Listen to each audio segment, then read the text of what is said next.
মধুমতি মধুমতি নদীর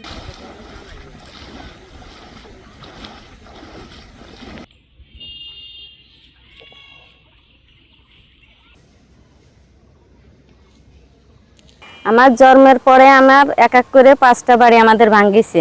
বাড়ি ভাঙছে আর আমরা সরছি, বাড়ি ভাঙছে আর সরছি, সরতে সরতে আমরা এখন দেওয়ালে ঠেকে গেছিলাম। আমাদের কোনো নিশ্চয়তা ছিল না। পরে আবার কোনো মতো একটু করে কুড়ে গরমার উঠে একটু বসত করতেছিলাম। তা এবার এই সরকার এই নদী আমাদের বাঁধিয়ে দিয়েছে। এই বাদ দেওয়ার পরে আমাদের সেই ভয়টা নাই। আমরা খুব এই দিক থেকেও অনেক বড় খুশি। আশা করা যায় যে আমাদের নদী ভাঙনই আর হবে না, যদি উপর আল্লাহ টিকাই রাখে। এটাই আমাদের বক্তব্য।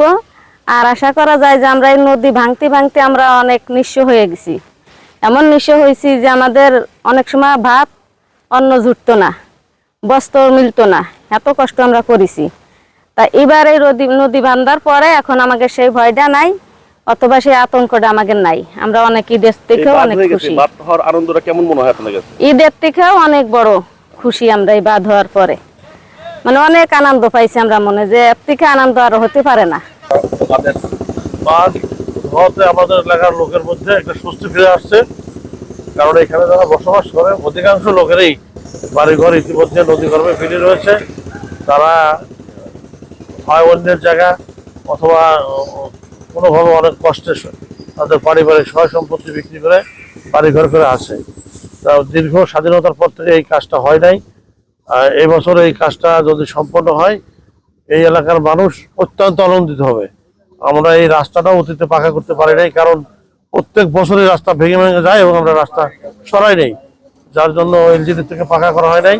তো এই বছর যদি এই বাঁধ নদী শাসনের কাজটা সম্পন্ন হয়ে যায়, আর ইনশাল্লাহ আগামীতে এই রাস্তাটা বীরশ্রেষ্ঠ মুন্সি আব্দুর রউফের বাড়ি পর্যন্ত পাকা হবে, এটা আমি আশা করি। এবং আপনাদের কাছে অনুরোধ করে আপনারা তুলে ধরবেন যে এই এলাকার যোগাযোগ ব্যবস্থার উন্নয়ন কল্পে এই রাস্তাটা খুবই জরুরি। আর নদী ভাঙনের জন্য এইখানে যেটা হচ্ছে, এরপরে আরো কিছু এলাকা আছে সেখানেও ভাঙন আছে।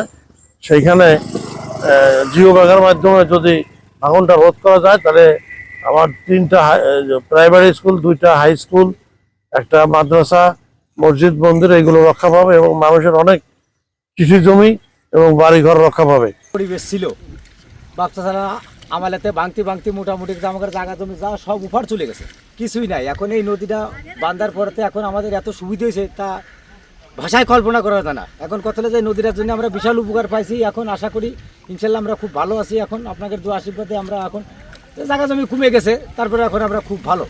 এখন ভালো থাকার ভিতরে এখন ধরেন যে উপকারগুলো হচ্ছে আমাদের আসলে মানে কল্পনার বাইরে, বুঝছেন। আপনারা যা করেছেন আমাদের উপকার হয়েছে। আর কিছু নদী বাদ আছে, যদি আপনারা বাইন্ধে দেন তাহলে আমরা এখানে আমরা থাকতে পারবো, আমাদের জায়গা জমিগুলো আর ভাঙবে না। এই জন্য আপনাদের আমরা ধন্যবাদ জানাই। আপনারা জানেন যে আমাদের এই ফরিদপুর জেলার মধুখালী এবং আলফাডাঙ্গা উপজেলায়, 2টা উপজেলায় মধুমতি নদীর একটা প্রবল ভাঙন বিগত কয়েক বছর ধরে অব্যাহত ছিল।